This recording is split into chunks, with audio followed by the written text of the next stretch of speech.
மகாபாரதத்தில் அதிக துயரங்களை அனுபவித்த பெண்கள் ஒருவர் திரௌபதி. அரச குமாரியாக பிறந்தாலும் அவரது வாழ்க்கை எளிதாக அமையவில்லை.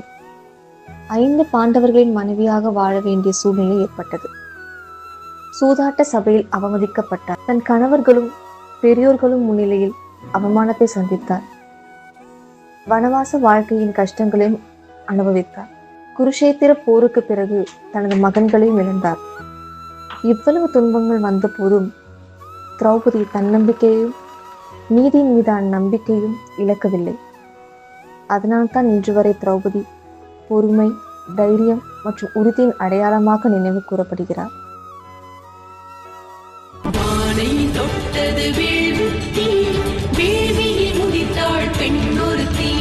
பெண் குலம் போற்றும்